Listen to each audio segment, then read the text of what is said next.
Rise and shine mga kasambahay, ako po si Ginang Josie Costales ng Costales Nature Farms. Ngayon po ay aking ituturo ang ating tinatawag na the 6-inch garden.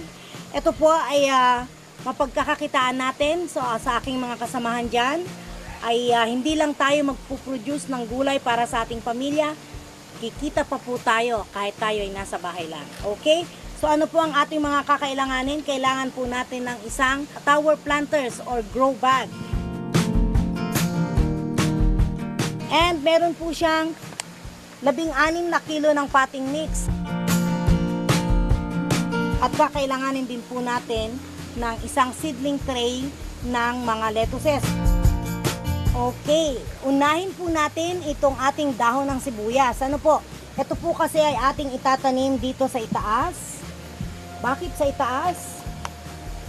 Ang purpose po nito ay ang ating pest repellent. Ito po ay hindi lang magagamit sa kusina, kung hindi magsisilbi po siyang tagapagtaboy ng mga insektong maaaring makasira sa ating halamang lettuce. Okay? At ito naman po yung ating pinakamasarap na seedling ng green eyes, Lolo Rosa.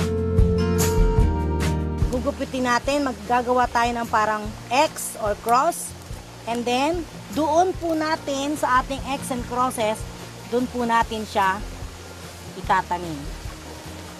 Napakadali lang po, ganyan lang. Ang distansya po nito ay 20 centimeters sa taas at sa gilid. So, para po ma-maximize natin yung spasyo ng ating pagtatamnan. Para po ma-maximize natin ang sa ating spaces at mas lalong mapaganda, pwede pong green dito, red dito. So may gulay ka na, may ornamental plants ka pa. And of course, didiligan po natin siya ng tubig na may imas. Ayan. Kailangan lang po ay medyo madami dahil malalim po at kailangan makarating hanggang dun sa ilalim. Okay, ayan. At higit sa lahat, ang pinakamaganda po, ang plastic na ito ay magagamit nyo ng 2 taon. So ano ang kagandahan nito? Una, hindi ka magla-land preparation. Walang paghuhukay sa lupa. Hindi ka magdadamo kasi hindi siya tutubuan ng damo dahil meron na pong plastic. Ito po ay isang UV treated plastic. Hindi po siya nag-shrink o nangungulubot kapag naaarawan. Okay, para po sa cost ng ating pagtatamnan, ang plastic pong ito ay 50 pesos lang. Ang kanyang laman na potting mix is 400 pesos. Kakailanganin natin ng isang pack ng buto which is 75 pesos. Isang seedling tray na nagkakahalaga ng 60 pesos.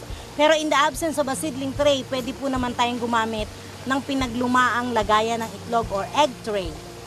Okay? So kung susumahin po, a total of 585 pesos lang po ang ating kakailanganin.